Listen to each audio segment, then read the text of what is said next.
Good morning students. BA part second में हम second paper पढ़ रहे हैं और सेकंड पेपर का जो टॉपिक हम पढ़ रहे हैं वो है पार्लियामेंट। और पार्लियामेंट का जो एक सदन है यानी लोक सदन कॉमन सभा हम पढ़ चुके हैं, दूसरा है लॉर्ड सभा।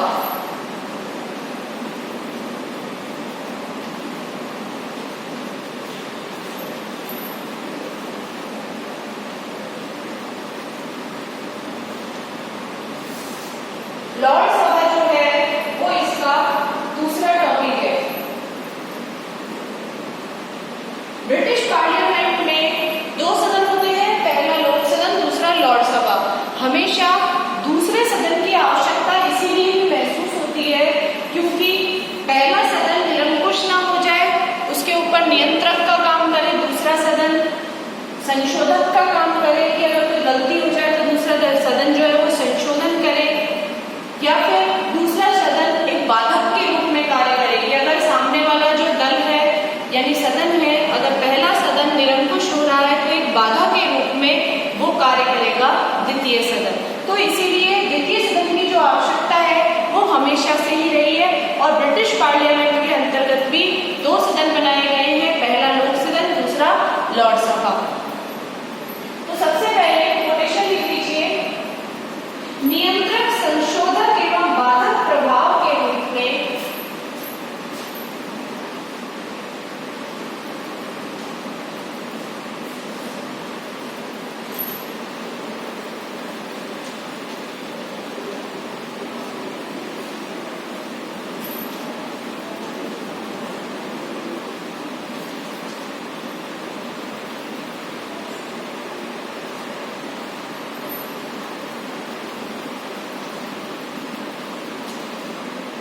बाधक प्रभाव के रूप में द्वितीय सदन की आवश्यकता ने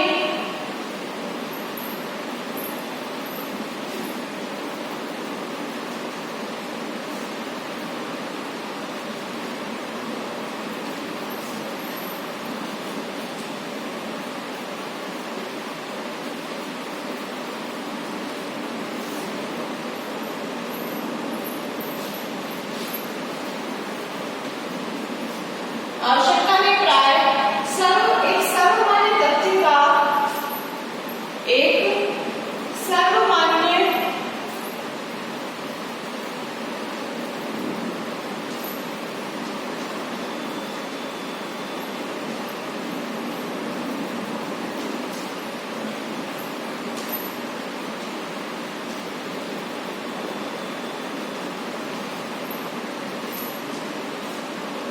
तथ्य का आधार ले लिया है।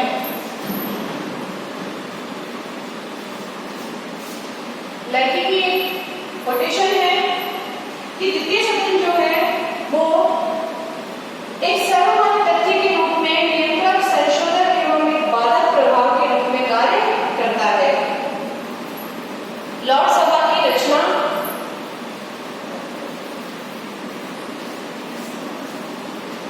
इसकी सदस्य संख्या बदलती रहती है। लॉर्ड सभा की सदस्य संख्या जो है वो बदलती रहती है, कभी निश्चित नहीं रहती है। 2011 के आसपास इसकी सदस्य संख्या वो थी 441 सदस्य संख्या। तो इसकी सदस्य संख्या स्थिर नहीं रहती है, हमेशा बदलती रहती है। लॉर्ड सभा में 3 प्रकार के सदस्य होते हैं, आजीवन पीरियड,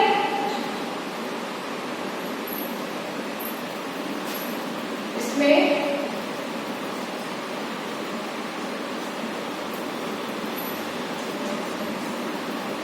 तीन श्रेणी के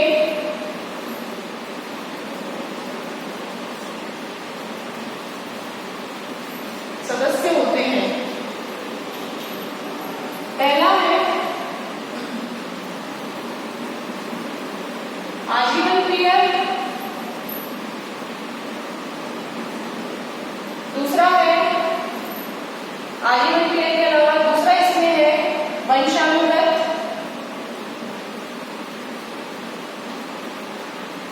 या पेंटक पीरियड।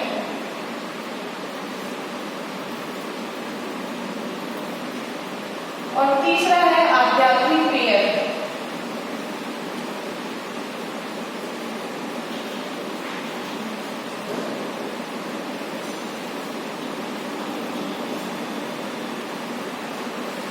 आध्यात्मिक पीरियड जो वंशानुगत क्रिया है उनकी संख्या 92 तक है और आध्यात्मिक की 26 तक हो सकती है। आध्यात्मिक क्रिया की संख्या जो है वो अधिकतम 26 हो सकती है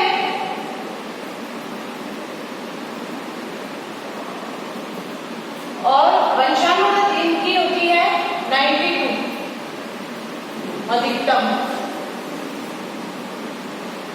और जो आजीवन पीरियड है इनकी जो संख्या है वो कितनी भी हो सकती है, इनका सीमित नहीं है इनकी संख्या।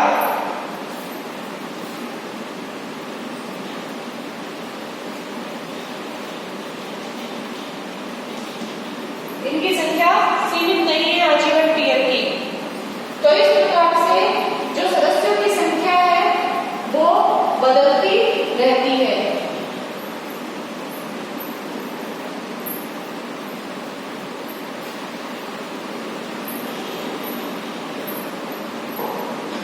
नोट कर लीजिए आप इसे।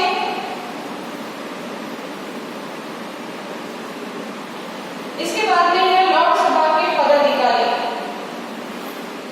इसमें लॉर्ड स्पीकर है जो अध्यक्ष होता है।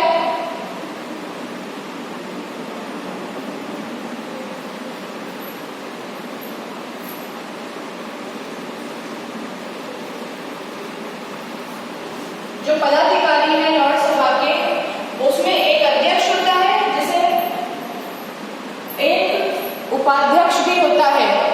एक अध्यक्ष एक उपाध्यक्ष। जो अध्यक्ष होता है उसे लॉर्ड स्पीकर कहते हैं।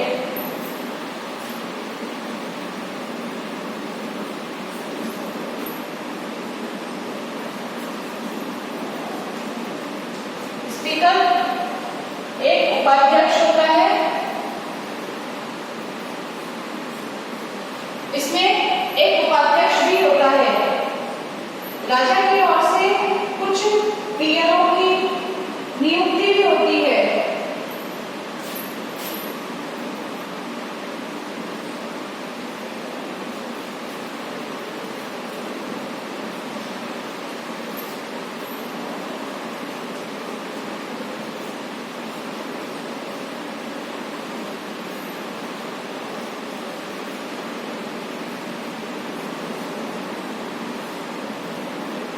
साथ ही इसमें कर्मचारी भी होते हैं। तो इस तरह से जब अध्यक्ष अनुपस्थित होता है लॉर्ड सभा में, यानी लॉर्ड स्पीकर जब अनुपस्थित है तो उपाध्यक्ष जो है वो इसकी अध्यक्षता करता है लॉर्ड सभा की। इसमें राजा की ओर से कुछ पीरियड नियुक्त होते हैं, साथ में ही लॉर्ड सभा के कुछ कर्मचारी भी इसमें कार्य करते हैं, जैसे लिपिक है, gentleman of usher of the black rod है, सार्जेंट एट आर्म्स, ये सब प्रमुख हैं।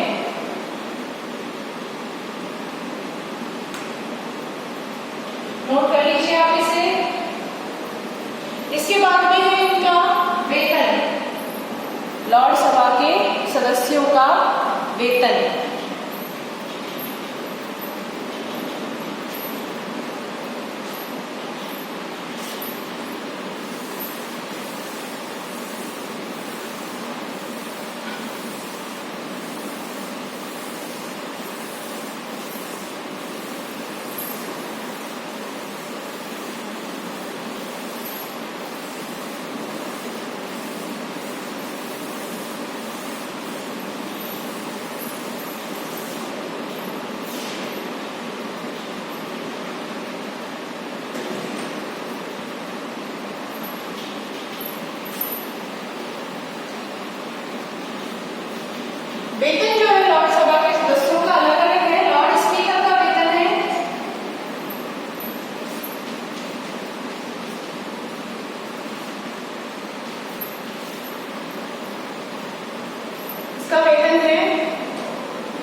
समान है दोनों का वेतन। इसके अलावा जो राज्य मंत्री है,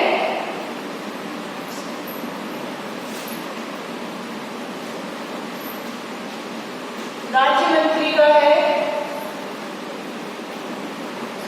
84,524, 84,524 जो है इनका वेतन है। विरोधी दल के नेता का भी अपना वेतन होता है।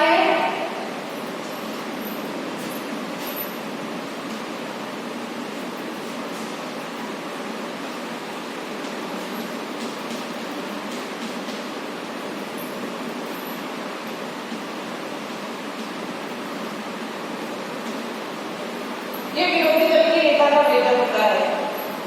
इसके बाद में है गणपूर्ति कि लॉर्ड सभा की जो बैठक होती है उसकी गणपूर्ति क्या रखी गई है। वैसे तो लॉर्ड सभा के अधिकांश सदस्य जो होते हैं वो सक्रिय नहीं होते। लॉर्ड सभा की गणपूर्ति 3 सदस्यों से ही हो जाती है।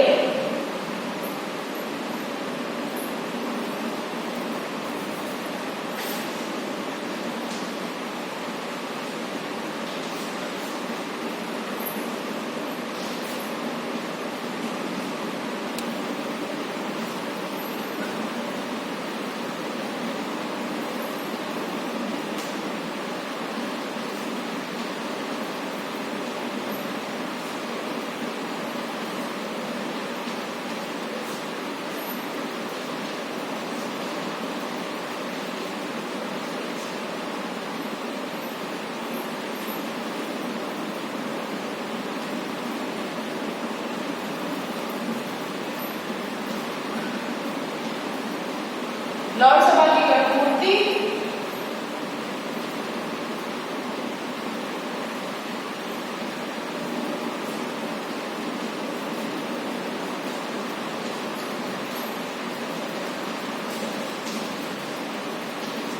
तीन सदस्यों से ही हो जाती है। वर्ष 2007 की रिपोर्ट के अनुसार लॉर्ड सभा के जो सदस्य हैं, खास तौर पर जो आजीवन सदस्य हैं, उनकी उपस्थिति गौण सी ही रहती है। औसतन उपस्थिति प्रतिदिन 408 के आसपास रहती है, यानी डेली जो उपस्थिति रहती है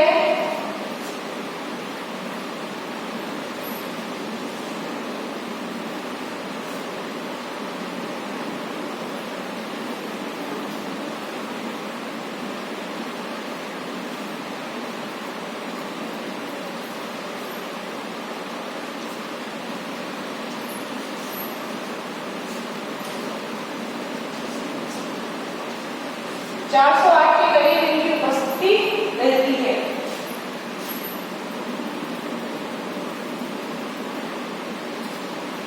इसके बाद है लॉर्ड सभा के कार्य एवं शक्तियां। नोट कर लीजिए आप इसे। इसके बाद जो हम टॉपिक पढ़ेंगे वो है लॉर्ड सभा के कार्य एवं शक्तियां।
पॉइंट्स के माध्यम से हम इसे समझेंगे।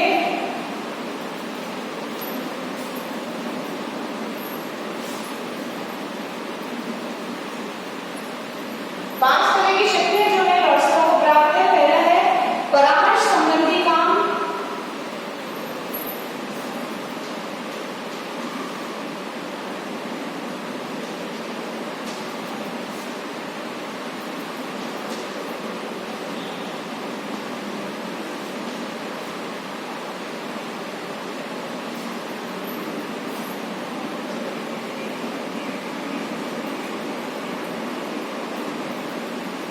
विधायी कार्य, वित्तीय कार्य,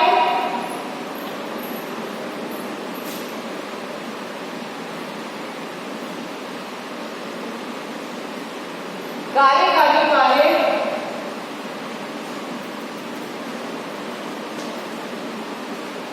न्यायिक कार्य।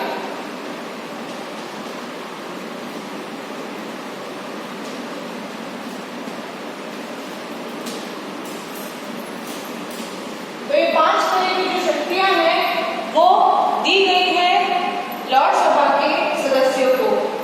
अगर परामर्श संबंधी जो कार्य पहली शक्ति है, इसमें लॉर्ड सभा के जो सदस्य हैं वो सम्राट को परामर्श देने का कार्य भी करते हैं कि सम्राट के परामर्श संबंधी राजा या रानी को यदि परामर्श देने का कार्य करता है तो वो लॉर्ड सभा के सदस्य करते हैं। वो कब देते हैं परामर्श? जब कॉमन सभा का विघटन हो जाता है और मंत्रिमंडल अपना त्याग पत्र दे देता है।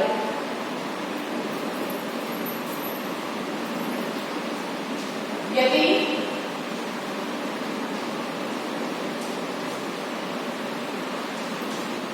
कॉमन सभा के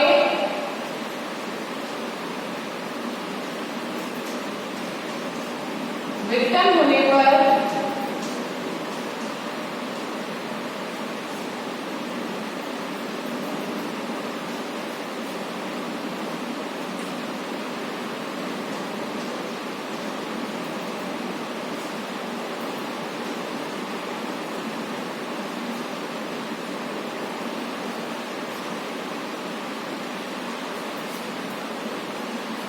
परामर्श देने का कार्य करते हैं राजा रानी। विधायी कार्यों के अंतर्गत जो है लॉर्ड सभा को अवित्तीय मामलों में काफी अधिकार थे 1911 से पहले। किसी भी साधारण विधेयक के लिए दोनों सदनों में उसका पास होना आवश्यक था, परंतु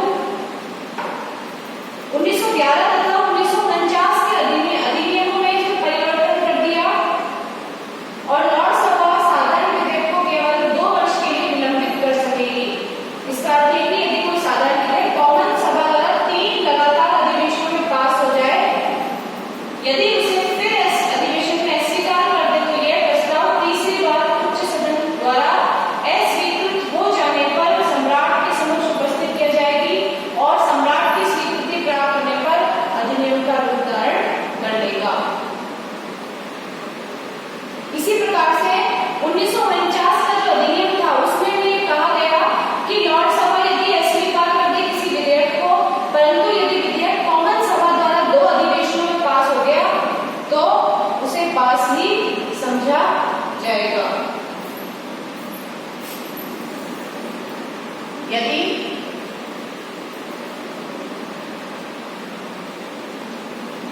लॉर्ड सभा किसी विधेयक को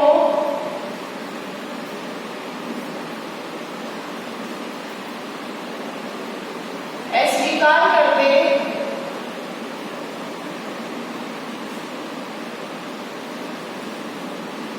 पर कॉमन सभा में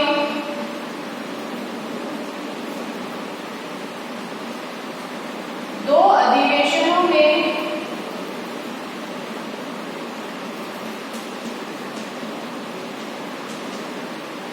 वह पारित हो जाए तो उसे स्वीकार भी समझा जाएगा, चाहे लॉर्ड सभा मना कर दे लेकिन फिर भी वो विधेयक स्वीकार भी माना जाएगा। इसके बाद में है वित्तीय कार्य। वित्तीय कार्यों के संबंध में कॉमन सभा को ज्यादा अधिकार प्राप्त है, क्योंकि कॉमन सभा ये निश्चित करती है कि कौन सा विधेयक धन विधेयक है या नहीं। लॉर्ड सभा जो है वो धन विधेयक को 1 मास से अधिक नहीं रोक सकती। यदि 1 मास से अधिक देरी करी तो उसे सम्राट के पास स्वीकृति के लिए भेज दिया जाता है, यानी लॉर्ड सभा को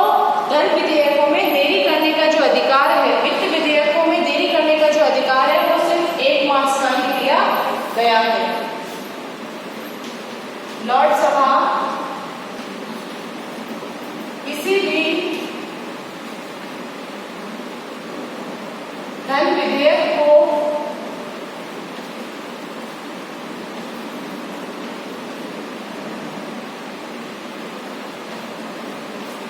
एक माह के लिए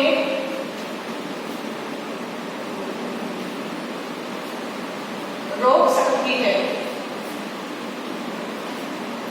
एक माह के लिए रोक सकती है। अगला है कार्यपालिका शक्तियां। इसमें मंत्रिमंडल को केवल कॉमन सभा ही अपदस्थ कर सकती है। जो मंत्रिमंडल है उसे केवल कॉमन सभा ही अपदस्थ कर सकती है, लोकसभा नहीं, क्योंकि मंत्रिमंडल जो होता है वो कॉमन सभा के प्रति उत्तरदायी है। किंतु लोकसभा के जो सदस्य हैं उनको मंत्रियों से प्रश्न पूछने और उनसे वाद विवाद करने का अधिकार प्राप्त होता है।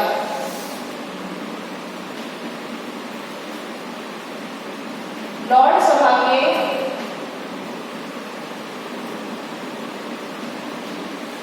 सदस्यों को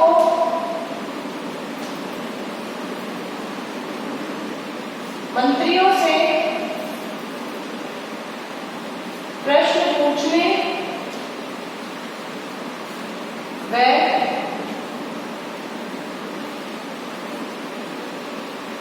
वाद विवाद करने का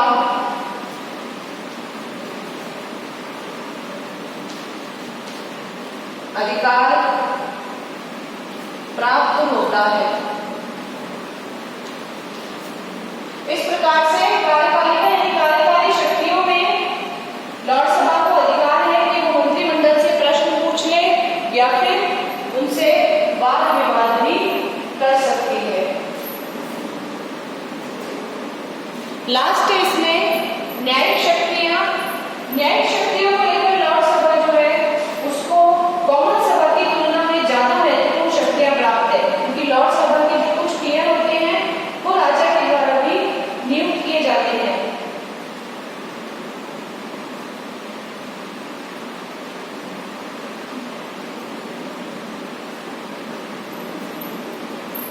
न्यायिक कार्यों में इसमें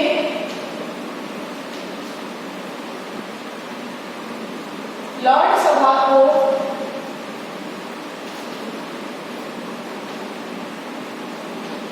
कॉमन सभा से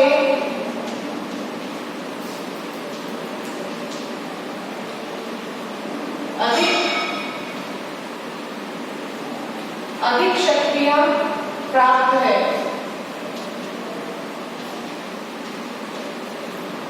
कॉमन सभा से अधिक शक्तियां जो है वो लोकसभा को प्राप्त होती है।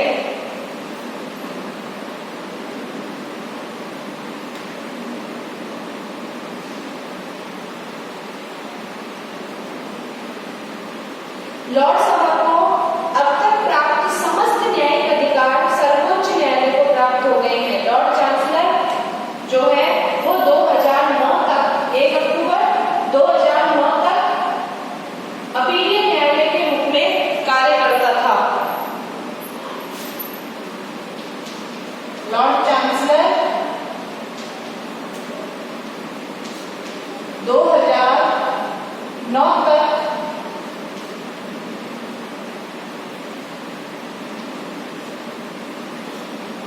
अपीलीय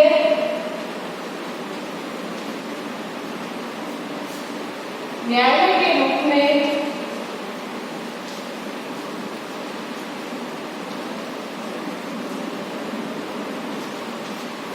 कार्य करता था।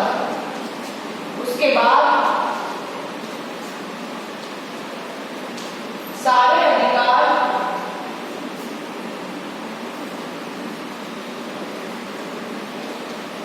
न्यायालय को दे दी गई।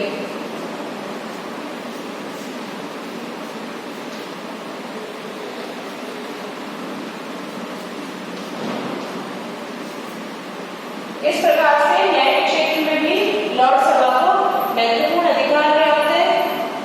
पहले 2009 से पहले जो तक जो है वो एक अपीलीय न्यायालय के रूप में कार्य करता था लॉर्ड सभा।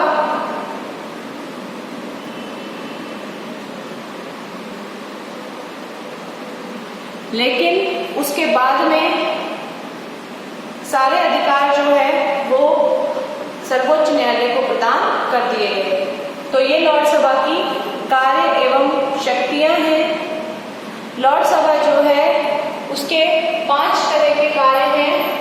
पहला कार्य जो है वो परामर्श संबंधी काम है, जिसमें यदि कॉमन सभा का विघटन हो गया है, मंत्रिमंडल त्याग पत्र दे चुका है, तो ऐसी परिस्थिति में राजा या रानी को यदि परामर्श की आवश्यकता पड़ती है, सलाह की आवश्यकता पड़ती है, तो कॉमन सभा जो है वो उसकी जगह जो लॉर्ड सभा है वो परामर्श देने का कार्य करती है राजा और रानी को। उसी प्रकार से विधायी कार्य है, यानी व्यवस्था का कानून निर्माण संबंधी जो कार्य है, यदि लॉर्ड सभा किसी विधेयक को अस्वीकार कर दे, पर कॉमन सभा में 2 अधिवेशनों में यदि वो विधेयक पारित हो जाए तो उसे स्वीकार नहीं माना जाएगा, यानी वो विधेयक स्वीकार समझा जाएगा। ये इसका विधायी कार्य है। इसके अलावा वित्तीय कार्य है कि लॉर्ड सभा जो है वो किसी भी धन विधेयक को 1 माह के लिए रोक सकती है।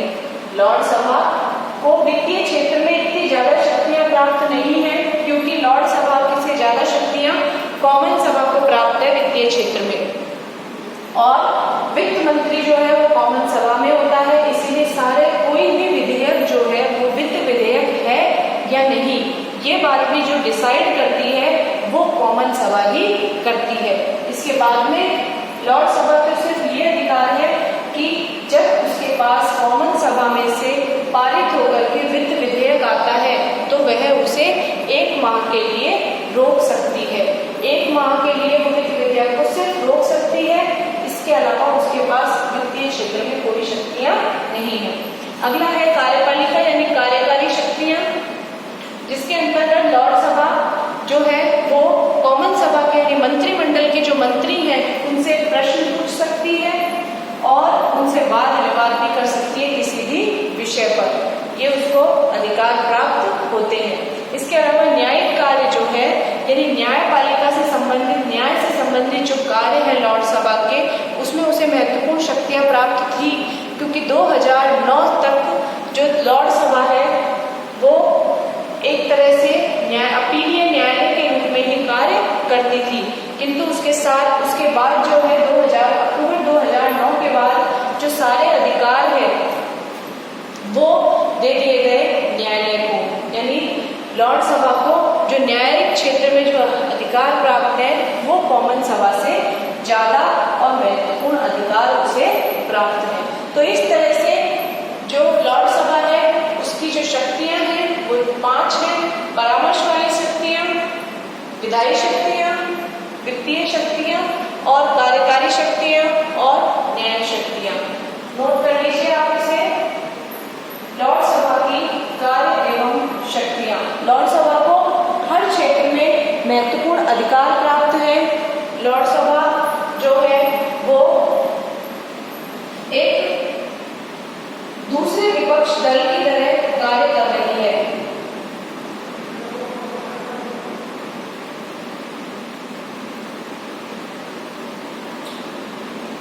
लॉर्ड सभा जो है इसके संबंध में विभिन्न लोगों के विभिन्न मत है। कुछ लोगों की राय में तो ये भी कहा गया है कि लॉर्ड सभा जो है उसे समाप्त कर देना चाहिए, क्योंकि यह अत्यधिक दोषपूर्ण संस्था है।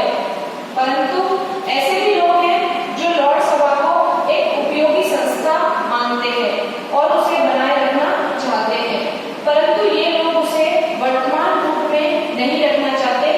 उनका कहना है कि लॉर्ड सभा का सुधार होना चाहिए, यानी कि लॉर्ड सभा जो है उसका सुधार होना चाहिए, ये इन लोगों का कहना है। इसलिए लॉर्ड सभा की तमाम शक्ति और कार्यों को देखने के बाद भी जो आलोचक हैं वो लॉर्ड सभा की आलोचना करते हैं। तो अब हम पढ़ते हैं लॉर्ड सभा की आलोचना कि विचारकों ने क्यों उसे एक महत्वपूर्ण सदन ने नहीं माना। कुछ आलोचक ऐसे हैं जिन्होंने उसको अप्रजातांत्रिक मानते हुए, क्योंकि लॉर्ड सभा का जब चुनाव होता है तो प्रजातांत्रिक तरीके से नहीं होता होगा, जनता उसमें वोटिंग नहीं करती है, उसमें चुने हुए सदस्य आते हैं, कुछ वंशानुगत होते हैं, कुछ चर्च से आते हैं, धर्माधिकारी होते हैं, कुछ राजा के